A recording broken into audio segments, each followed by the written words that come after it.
We've been open, and I have beautiful Cassandra with us today. She was so kind to say yes to share her miracle and many more, because she said that she had so much more than just one miracle. So we're here in Costa Rica. It's a beautiful sunny day. It's been raining very crazily, but now we have some sun out, and it's just been such a powerful week. Was it a powerful week, Cassandra? I didn't know just how much it would be until now we're wrapping up. But yes, very intense, but blissful, balanced. Beautiful. So how did you make your decision to come here? I set an intention, honestly, almost a year ago to the day. I was thinking of that. I didn't book it right away, but I knew that I was called to be here. And I now realize, after being here, that once I set the intention, things came into place to make it happen. And I even had work to do before I got here. So certain things in my life were being taken away, certain challenges were being presented, all of which I healed through this week. So the timing, I believe, was divine and what it should. But once I set the intention, I truly believe that it was mapped out. From that point. Isn't that so interesting that that's our part to set the energy, to set the intention, and then the pieces will start lining and the divine timing happens. So this week, we were also talking before we started this video live. We had Giovanni Bartolomeo, and he was teaching breathwork, but you didn't know about that, and you had a big insight about the breath. Yes. So I have been interested in breath work. I actually work for a series of health clubs. So I've known of breath work, but I didn't know enough about it. So again, the divine timing of being here, I didn't realize that that would be a focus being here. I actually brought a book that he mentioned to read on the plane, and I hadn't opened it yet. So now I feel very called to it. But one of the exercises he did with the breath was the ice bath on the first day before the first ceremony. And that, what I learned that moment was what you feel to not run from it. One of the miracles I did receive was to be able to feel love. And I had to face my feelings, which I have numbed over time through food, through different methods of just not wanting to feel. And you have to feel it in order to heal the heart. So the breath was the one tool I was able to come back to, especially after the first night when I felt it all, and being able to breathe. And that ice bath, of course, it's painful. You immediately start to think, I can't do this, and it hurts, and I don't want to be, but then you focus on the breath, and you're empowered in some way. You feel like you do have that power. Beautiful. I like to say that your breath is, it's like a soother. It soothes you. It reminds you that you are safe. Right. That you're going to make it. It might be scary. You still have to go in the direction of what you want to numb or run away from. But it, in a way, like you said, it gives you that courage. Yeah, it helped me. Once I was able to use the breath, even in ceremony, I would come back to the breath, and I even learned how to move energy using the breath through the process. And I was able to focus on self-love. And once I got to a certain point, one of my miracles was to love myself and to love my body. So during the second breathwork ceremony, I actually made peace with my body, and I asked for forgiveness with what I've done to my body, which was another step. And healing through food with Meg and what they do here with even the food is a miracle in of itself, because that was such a numbing tool. So I made peace and was able to love food from what it nourishes. So it's been amazing, but yeah, it's a journey for sure. It's a beautiful deep. That's so powerful, the whole self-love, especially for us women. Most of us go through it with a very rocky relationship with food. And I'm not saying men don't, but it's a thing with us. And so being able to make peace with our bodies, just the way they are, not when it's right now, here, right now. This beautiful body gives us so much. So have you ever done ayahuasca before? No, this is my first time. My first time, which I was very nervous. And I didn't know what to expect. And of course, you say multiple times here, you think like, what did I do? What did I come for? And I had to learn how to trust, because it takes a lot of trust to let go and experience. And that was another night of learning how to trust. And I came here thinking that I was going to heal one thing, which I did. And once I actually began to trust and to talk to the mama, and talk, it actually helped me relax. And then we were in communication. But yes, it's been beautiful. And once I began to trust, then I was able to have my first miracle, which was healing the lineage with the divine feminine and understand the divine feminine. But that wasn't the final miracle. The final miracle that came last night was the divine masculine. I had to heal the feminine, which was trauma within my mother, and which caused my not having self-love, the food, the addictions. I thought that's what I need, that one thing. But once that passed, then of course I understood the concepts of you meet God and you have like these things which are fantastic. But the last night was me understanding the need to be able to accept love from men. Right. And that I didn't even realize was there in the subconscious. And it stemmed from a lineage going back past my mother. Right. And I was able to forgive her, ask for forgiveness from every type of patriarch male in every aspect of my life. And it then showed me that because the first healing was needed in order to accept that, like the self-love was first, then healing the trauma and for my mother. And then the next step was the masculine and being able to feel that father presence, and that love doesn't have to be from a male, doesn't have to have intention or to have it's an embracing feeling as well. Wow. So then I was able to finally heal my heart and accept love. The other aspect of that was my relationship with my husband. He is the most loving person I know. And before this, I considered, are we a match? But I realized it was me, and my heart was so closed that I wasn't able to receive, because he's a man. Right. And that it's not him. It was mostly my relationship with men. Wow. And didn't realize that. So that was a huge revelation. And after the ceremony, I spoke to him for the first time this week and told him all of the things that I experienced. And I thought I would receive judgment because it's out there. Right. And it was very much, he could feel the energy. And he said, I love you so much for the fact that you love yourself. Oh. And it was like the wrapping at the end, which I know is just the beginning, but you can think you need one thing coming here, and then you end up actually getting what you need. Right. I love that. You don't get what you want. You might get what you want at some point, but first you get what you need. Yes. So you said, backing up a little bit, you said something about trust, trusting the process, because once you're here, you're having the medicine the first day, and you're like, oh God, this is a bit too much. This is intense, because it doesn't have to be ugly, but it's intense. Right. It's a beautiful, sacred process.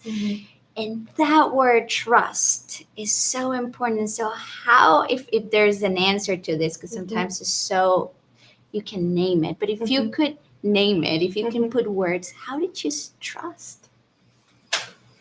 I asked for help, and I realized I didn't need to do it on my own. So when I went into ceremony the next day, because I had a hard ceremony the first night, it's because I did not trust, and I fought it. The second day I went in and I said, please help me trust. And it was patient and it was kind, and it allowed me the time to be comfortable. Yes. Then the next step, it's like, okay, now I trust that I am loved, because I felt love at that point. And then I was ready for the next step. So I realized that I can actually ask for help. I can ask for things without feeling that it's a burden or I'm not worthy. It was very hard. And then it was also very hard because I hadn't healed the mother element yet. And this is Mother Ayahuasca. Right. So of course, why would I trust Mother Ayahuasca without? So that was a whole revelation in of itself, Right. of being able to trust and love from that place. Oh, I love that. So you heal the feminine and the lineage of women. And it's so interesting because as you're speaking, I've had very similar experience with the same topics. But then it's also so profound how there was a moment where also the divine masculine came in, because if we're angry in a way at the masculine, we don't know how to receive. We're great givers, but it's about receiving, and you feeling loved and held allowed you to trust the process. Yeah. Amazing. So what would you say was the feeling tone throughout the week? I know it changed, but what would you say it was going on in your consciousness as you progressed from day 1, from day 2 to day 3 to day 4 to today? First thing that comes to mind is that trust, because after the first day, I saw so many synchronicities of things that you realize. So I didn't realize that there are classes that you take outside of the ceremony. And with each class, even yours, I actually cried through their first class that you had. There were insights, and it's almost like a teacher that was very patient. And I was learning things outside of the ceremonies. And because of that, it allowed me to trust even more. And then even more. So anytime I was confused, which is often because when you get shown something and you're like, what does this mean? I kept hearing, don't think, feel. So that was my main focus all week, because of course I want to learn how to feel love. So I had to get out of my head. And anytime I was confused by what I was feeling, or why did the ceremony go like that, or why did this happen, I would hear, don't think, feel. Always. And now I don't think I'm feeling, even here, I was thinking like, okay, how do I feel? And you just connect and it releases. Beautiful. Yeah. And I love that you said at some point that you called your husband and then you thought he was maybe going to say, oh my God, this is weird.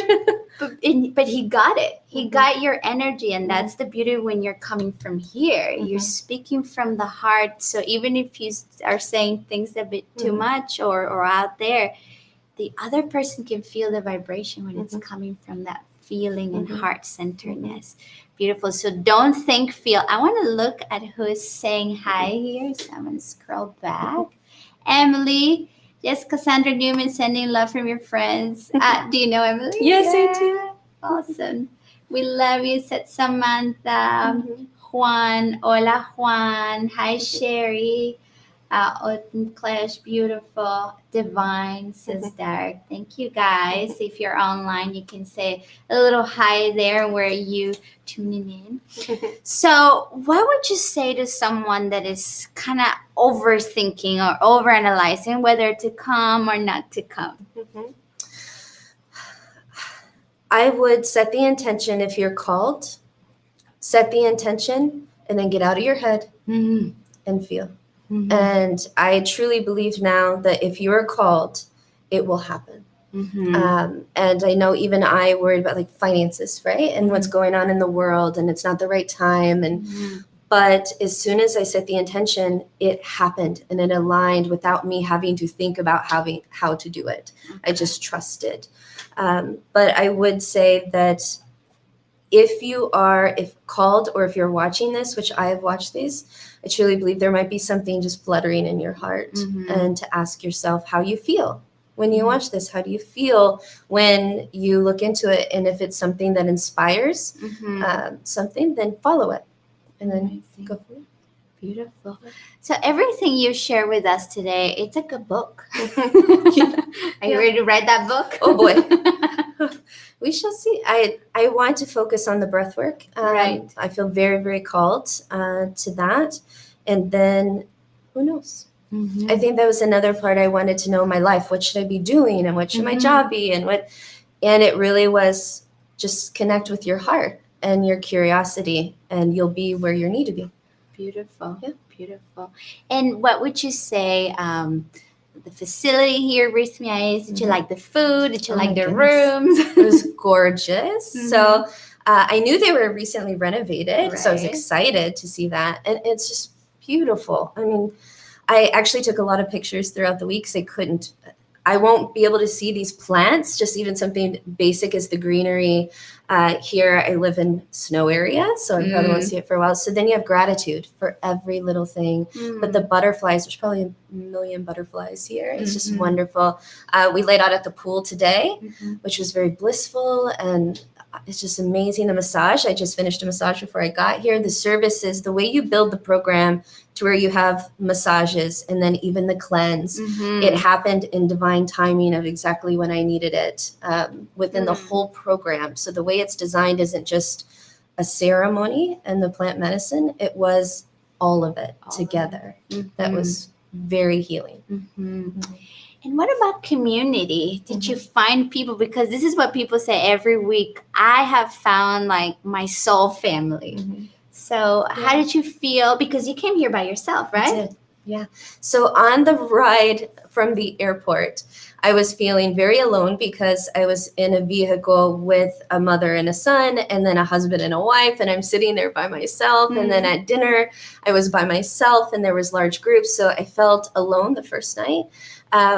But then the more that I trusted and actually opened up, the more I realized I wasn't alone. There were other people here that were alone as well. Right. And with each class and each experience, the more that I just started to trust and not judge myself, the more I realized that connection was there, which was another thing I was looking for, is to feel what is connection. And because we live on computers and, whatever. And I saw nature. And then I saw the human connection and communication, which was beautiful. But yes, there are people I've met here that I know I will stay in communication with for a very, very, very long time. Yeah. It's been beautiful. Yeah, community is such a huge piece. The groups that build, and every week the configuration, the energies, everything is perfect. So let's see if anybody says hello. Let's see, Melissa. Hi, Melissa. Long time. Good vibes, says Alberto. Hello. Teresa from South Florida. Sole Segura from London. Hi, Sole.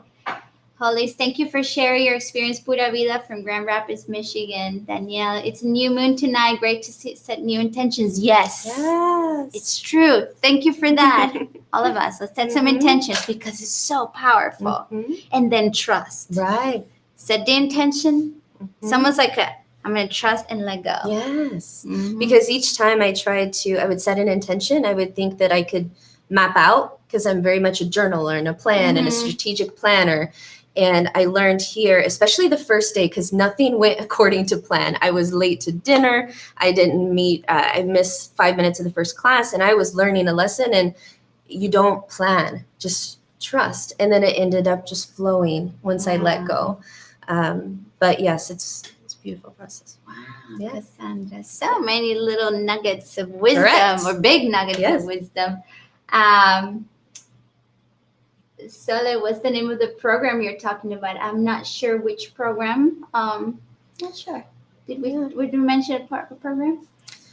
I think I said overall program here. So you teach what's the name of your class? The Answer is You. Answer is You. So that was a part of a program that we were in outside of the ceremony, as well as the talks from the guest speaker with breathwork. So there were many lessons throughout the week, not just the ceremony, that were very, very helpful. Yeah, and also you have colonics, cleanses. They're also very therapeutic. Yes. Yeah, you can even people come out of the cleanse saying, oh my God, I just forgiven someone that I forgot. 20 years something happened. Right. So much is stored in our gut. So there's different little things. That's the program you mentioned. Yes. So thank you so much for answering that. Matt says, this is the wisdom I needed to hear at the right time. Thank you. Awesome, Matt. Monica, hola. Hola, Monica, you're here. I hope this is a great day full of smiles, laughter, and blessings. Don't have the sunshine in here. Thank you, Alberto. Thank you, Kim. What a great interview, Robin. The reflections, observation, and the authenticity, says Kim. Yeah. And the mud. There's the mud bats too, right? There is. Says Teresa. And that's another thing of divine timing. Even today, I was like, I would really love to go to the pool, but it showed it was going to storm. And it's been beautiful the entire day. But the mud spa, the day I went there, I was alone. I had my space, and I had the ice bath, and then the mud therapy, and the steam room, and hot tub. It's just beautiful. It's So beautiful. good. So Yeah. good. So would you recommend people to come here? Oh, of course. I am coming back. Are you? Yes. I actually was really inspired because there was a company, a couple of people in our group, they brought their whole office. And to see, as someone who's in a leadership position in my organization, to see the healing and the connection that they had within their team was very powerful. And that is something that I'm also taking away. There are a couple of the ladies that I know are watching now that are a part of my team. So I know that I want to come back, and I highly recommend it. But even if you're in an organization, there was a lot of healing with respect to connection in teams that I witnessed from that aspect in the business world. So yes. Important. Yeah. Thank you so much, Cassandra. Thank you for saying yes to Appreciate this. And you guys, this is a perfect divine timing. If you watch this, if it resonated, her testimony, it's powerful. So the number to book, it's below this video, and I will see you next Saturday on another I Got My Miracle. Goodbye. Thank you.